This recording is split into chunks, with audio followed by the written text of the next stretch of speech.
నమస్తే, welcome to VBG channel. Venkatesh cinema Saindhav trailer release అయిందట. ఆ ట్రైలర్ ఎలా ఉందో తెలుసుకుందాం. మనతో ఉన్న శ్రవణ్ గారిని అడిగి తెలుసుకుందాం. నమస్తే సార్. నమస్తే.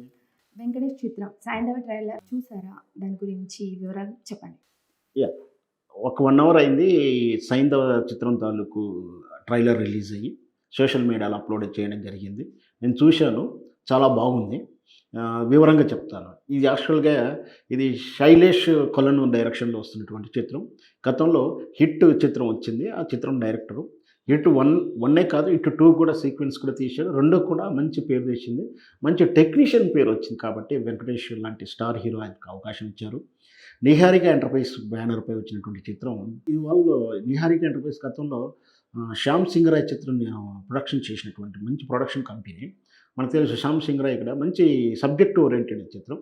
సో ఒక మినిమం గ్యారంటీతో మంచి బాగా సక్సెస్ అయినటువంటి చిత్రం. సో 2 కాంబినేషన్ కూడా బాగుంది. అంటే ఇటు hero Venkatesh, production values, director values. So ఈ కాంబినేషన్కి ఆటోమేటిక్గా క్రేజ్ ఉంది కాబట్టి ఈ సినిమాకి బజ్ కూడా బాగా వచ్చింది. దాని తక్కువటువంటి పోస్టర్ రిలీజ్ చేసినప్పుడు కాబట్టి మోషన్ రిలీజ్ పిక్చర్స్ రిలీజ్ చేసినప్పుడు కూడా మంచి పేరు వచ్చేసింది. ఇప్పుడు 1 అవర్ కింద రిలీజ్ చేసినటువంటి సైంధవ ట్రైలర్ కూడా మనం చూస్తే 3 నిమిషాల 36 సెకండ్లు ఉంది. మొత్తం కూడా ఆద్యంతం ఈ చిత్రం వెంకటేష్ను నిన్నటి మున్నటికి చిత్రాల తాలూకు ఫ్యామిలీ ఓరియంటెడ్ నుంచి మళ్ళీ వెనకకు చిత్రాలు తులసి అట్లాంటి మాస్ ఓరియంటెడ్ చిత్రాలుగా ఉన్నది అని అనిపించేలా ఉంది. అంటే మనం చూస్తున్నటువంటి విజువల్ ఎఫెక్ట్స్ ప్రకారం చూస్తే కెమెరా వర్క్ సూపర్ ఉంది. మ్యూజిక్ కూడా మన సంతోష్ నారాయణ గారు బ్యాక్గ్రౌండ్ ఇచ్చినటువంటి చిత్రం. మ్యూజిక్ కూడా అతనే, అవి కూడా బాగుంది. ఎడిటింగ్ బాగుంది, పిక్చరైజేషన్ బాగుంది, కెమెరా క్వాలిటీ బాగుంది. ఇకపోతే ట్రైలర్ ప్రకారం ఏం జరిగిందో చూస్తే ఒక పాప, నాన్న అలా అంటే వెంకటేష్ గారి కూతురు.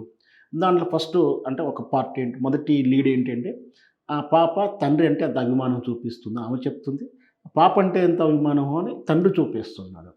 కట్ చేస్తే ఇక్కడ బ్లాక్ ఏంటంటే అమ్మాయికి హెల్త్ కాజ్ ప్రాబ్లం ఉంది, రేర్ ప్రాబ్లం. అది సినిమాలో సహజంగా ఇలాంటివి ఉంటుంది అనుకోండి. ఆ రేర్ ప్రాబ్లానికి ఒక వాయిల్ అంటే ఇంజెక్షన్ కావాలి. అది ఖరీదైన ఇంజెక్షను. దానికి మరి ఈ మిడిల్ క్లాస్గా కనిపిస్తున్నటువంటి వెంకటేష్ ఎలా సంపాదిస్తాడనేది క్వశ్చన్ మార్క్ అయినప్పటికీ అయితే మనం చూపిస్తాం. ఆ తర్వాత ఫైటింగ్ యాక్షన్ సీక్వెన్స్ ఇక్కడ దాకా ఒక ఫ్యామిలీ ఓరియంటెడ్ బ్లాక్గా చూపించాడు.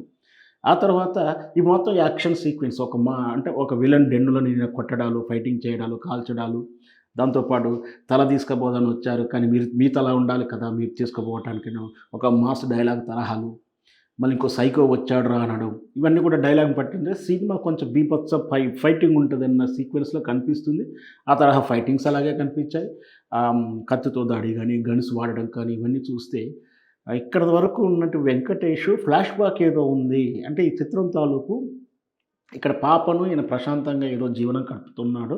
అంటే పాప కోసం గత చరిత్రలో ఉన్నటువంటి అంటే అయితే ఫ్లాష్ బ్యాక్లో ఉన్నటువంటి మాస్ ఓరియంటెడ్ అంటే ఒక గ్యాంగ్స్టర్గా ఉన్నాడా, అయితే ఇతను విలన్గా ఉంటాడా, అంటే యాంటీ క్యారెక్టర్స్ సైకో అని అంటున్నారు కాబట్టి ఇక్కడ యాంటీ క్యారెక్టర్స్ ఏమైనా ఉన్నాయా, లేదా అలాంటి మాఫియా ఫైటింగ్ తరహా జీవితాన్ని వదిలేసి కూతురు కోసం ఒక ప్రశాంత జీవితం గడుపుతున్నాడా అనేది మనం చెప్పుకోవచ్చు. దాంతోపాటు మరి ఈ ఫైటింగ్ సామ్రాజ్యాన్ని అంటే అక్కడ వాయిల్ ఇంజెక్షన్ మాఫియా ఏదో ఉంటుండొచ్చు. సో అలాంటి సామ్రాజ్యాన్ని ఈ విధంగా జయించి ఆ ఇంజెక్షన్స్ తన కూతురుతో పాటు నాకు అనుకుంటే అనిపిస్తుంది ఏంటంటే అందరికీ అందుబాటులో వచ్చేలా పెట్టేసేద్దారా, దానికి ఒక సందేశాత్మకంగా చేయడం కానీ చేస్తాడా అన్నట్టు అనిపించింది. సో ఈ స్టోరీస్ ఎలా ఉన్నా కూడా ఏంటంటే వెంకటేష్ మొత్తం కూడా నిన్నటి వరకు F1, F3 ఈ తాలూకు ఫ్యామిలీ ఓరియంటెడ్, కామెడీ ఓరియంటెడ్ నుంచి పూర్తిగా గతం తాలూకు తులసి కానీ అంతకుముందు ఎన్ని చిత్రాల్లో చూసాము అతన్ని. తులసిలో కూడా అలాగే ఉంటుంది. ఒక హీరోయిన్ కాపాడుతుంటాడు. ఫ్లాష్ బ్యాక్లో మొత్తం కూడా ఏం జరిగిందో, ఆమెను ఎందుకు కాపాడాల్సి వస్తుందో చెప్తాడు. సో ఇక్కడ కూడా తన కూతుర్ని కాపాడే ఉద్దేశంతో తన మళ్ళీ గతంలో ఉన్నటువంటి యాటిట్యూడ్స్ ఏదన్నట్టు ఫైటింగ్ కానీ మాఫియా సామ్రాజ్యాన్ని అదంతా కూడా చూపించినట్టుగా ఉంటుందేమో అనేది చెప్పొచ్చు. మొత్తం మీద సినిమా ఇట్లనే ఉంటుందని అనుకోలేము కానీ ఈ తరహా ఉండవచ్చు. టోటల్గా చూస్తే ఈ సినిమా ఈ ప్రోమోతో ఈ ట్రైలర్ తోటి ఇంకా సినిమాకు ఇంకా బజ్ పెరిగిందని చెప్పొచ్చు. రేపు జనవరి 13కు సంక్రాంతి రిలీజ్కు సంక్రాంతి పండుగ చేయడానికి సైంధవ క్యారెక్టర్లో వస్తున్నాడు. మొత్తం మీద బాగుంటుందని చెప్పొచ్చు. Okay, thank you sir. విన్నారు కదండి, మరిన్ని ముచ్చట్లతో మీ ముందుంటారు.